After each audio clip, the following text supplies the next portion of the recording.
Okay, just a reminder, next week we'll have a midterm exam in this class. By the end of the week, certainly by Wednesday actually, I'll have a revised review up on the course website. All previous exams are also up on the course website, so you can get an idea about the kinds of questions that we ask, the scope of the answers that we're looking for.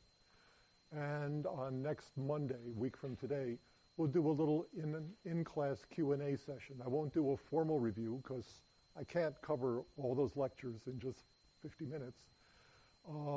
Answer any questions you have. And there's already up on the course website a queries discussion board dedicated to the midterm exam. So I think that's all we have to deal with right now. I've got disability accommodation notices for 4 students. You know who you are. And we've asked the DSP program to proctor those exams. I haven't gotten word back from them yet about the details of that, but as soon as I get it, you'll get it. All right.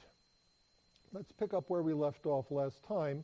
I was going to spend today talking mostly about extensions of the explicit-implicit distinction to other cognitive domains like learning and thinking, and maybe I'll get to that by the end of the hour. But I wanted to stay focused for a little while on the problem of implicit perception, and I've added some slides. Not to panic, I'll go through them slowly. I've added some slides to illustrate issues having to do with the relationship between consciousness and attention. So, for example, there is the whole question about the scope of priming in pre-attentive processing, like we saw in neglect or whatever. And remember, the big question about pre-attentive processing is whether pre-attentive processing is confined to perceptual, that is physical analyses, that is analyses of the physical features of an object, which is what's implied by the early selection theories of attention, or whether it can extend to the meaning of an object, semantic features of an object, which is what's implied by the late selection theories of attention. And you'll remember that Kahneman's capacity theory of attention cuts through this the debate by saying you can do lots of pre-attentive processing so long as that processing has been automatized. That is, so long as it's highly practiced and doesn't consume any cognitive capacity and so on.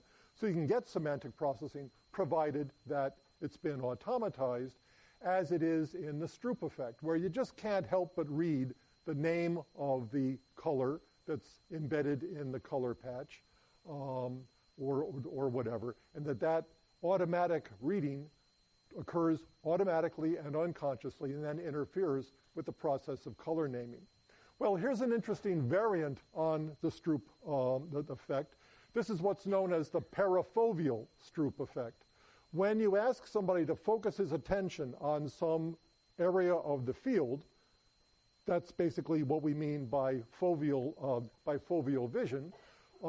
They can process things quite easily in the fovea, in the center of attention, but they have a lot of difficulty processing things that are outside in the periphery.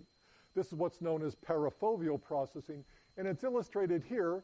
Consider this circle to represent the field of vision, and inside is a color patch, and the subject's task is simply to name the color of the patch, in this case green.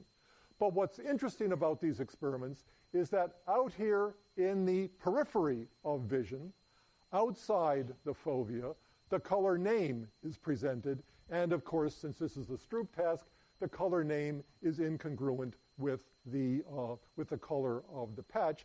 And the question is, first, do subjects even notice this? Well, the answer to that is they tend not to notice it because it's in the periphery of vision. It's outside the scope of their attention. They're paying attention to something that's right here, and they just don't see these things. The second question is, despite the fact that they don't notice these words being presented in the periphery, can you still get Stroop effects? Can presentation of the incongruent word blue interfere with naming of the color patch, which is green? And the answer is yes, within limits. This figure summarizes two classic studies, one by Miracle and his colleagues, another one by Howard Egath and his colleagues on this. There's a problem with the parafoveal the presentation, which is that the further out into the periphery the stimulus, the incongruent color word like blue is presented, the harder it is to see, okay? But you can bring it in. Subjects will see it if it's closer to the periphery. They won't see it if it's further out in the periphery. But if you make the word bigger, printed in a bigger font, they will get this pre-attentive processing problem. So here we have displacement in degrees from the center of vision. Now, half a degree is not very much, but it turns out that when you read a piece of text, your vision is focused on only a very narrow the piece of the text, and you're really not picking up much information, even from the right side of the line. So here's displacement in degrees. In the one experiment, we've got small print or medium-sized print, and we're only comparing neutral and incongruent words. And what you can see here is that if the displacement is just a little bit off the focus of attention, and the word is printed in small type, you still get a Stroop effect, which is to say it takes the subject longer to name the color patch when the incongruent word is presented in the periphery as opposed to a neutral word. Not much happens here. So again, with small type and just a little bit further displacement off the center of the periphery, the Stroop effect disappears. Here, when you use medium-sized type and you put the incongruent word back pretty close to the focus of attention, you get a nice big fat Stroop effect, and then you displace it a little bit more and the Stroop effect weakens. So again, the further away you get from the periphery, the smaller the Stroop effect is. Here's another experiment that contained both congruent, neutral, and incongruent words to kind of expand the Stroop effect a little bit, but used very large typefaces. And here, even out 6 degrees from the periphery, about there, okay, you can still get a Stroop effect so that it takes longer to name the color patch if the incongruent color word is presented in the periphery. So this again tells you that you're getting pre-attentive semantic processing because subjects are reading the color name, they're reading the color word, and they're connecting that to what that word represents. That's something that's quite different from the kind of physical-only processing that we'd ordinarily expect to see in pre-attentive processing. It's another example of how pre-attentive processing can extend to semantic processing, provided that the process has been automatized first. Yeah? What would be an example of a neutral word? Neutral word would like table, okay? Or I suppose white or black or something like that might serve as a neutral word. But here the congruent word is you'd present green, okay? The incongruent word would be blue, and the neutral word would be a word that doesn't represent any color at all. Here's another example in the auditory domain. This is work by Eric Ike, who's now at the University of British Columbia, using the dichotic listening paradigm that I introduced to you in the earlier lectures on attention. Again, in dichotic listening, subject is given earphones. There's a message presented over one ear that he or she is supposed to shadow, that is, repeat the message after it's presented. And then over the unattended channel, Ike presented paired associates in which one of the items consists of a homophone.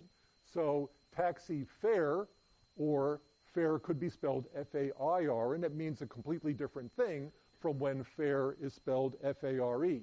Or war and peace, P-E-A-C-E, peace means one thing, P-I-E-C-E means another thing. That's the trick in this experiment. After the subjects had shadowed this auditory message, they were given a recognition test for the items that were presented over the unattended channel: taxi, fare, war, peace, and all like that. And then, at the conclusion of the experiment, they were asked to just take a spelling test in which Ike read words aloud that could be spelled in two different ways. Fare, how do you spell fare? Peace, how do you spell peace? The results of the experiment were quite interesting. There was essentially no recognition of the items that had been presented over the unattended channel in the dichotic listening test, suggesting that there hadn't been any kind of conscious processing. Yet there was a big priming effect on the spelling test. So if a subject had been presented with the paired associate taxi fare over the unattended channel, when asked to spell the word fare, the subjects tended to spell it F-A-R-E instead of F-A-I-R. When presented with the word peace to spell, they tended to spell it P-E-A-C-E instead of P-I-E-C-E. Again, you could only get that if, A, you processed the material presented over the unattended channel, but you also decoded it for meaning, okay? So fare, in the context of taxi, biases the spelling of that homonym, homophone, in one way.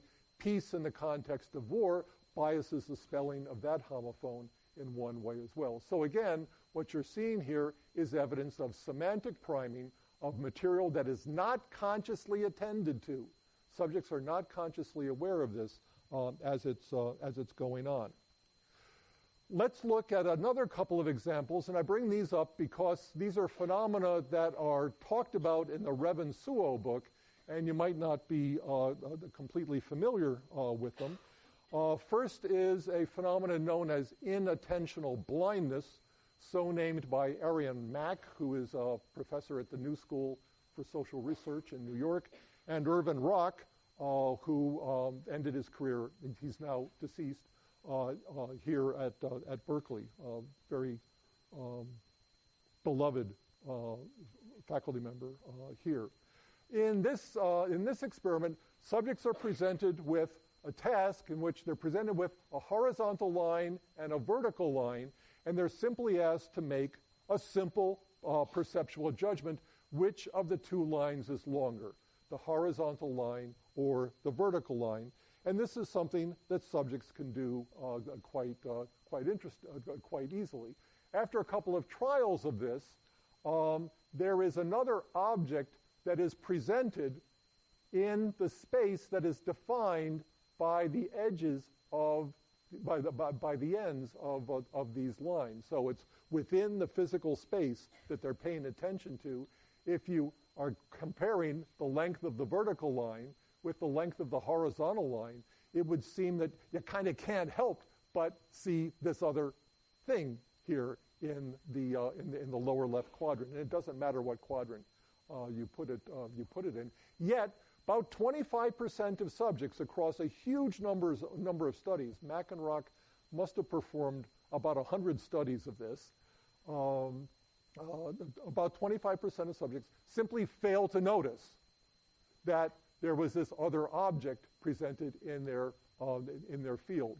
They referred to this as inattentional blindness because the subjects are paying attention to these lines and they're not paying any attention. Because they're not paying attention to anything else but the lines, they are blind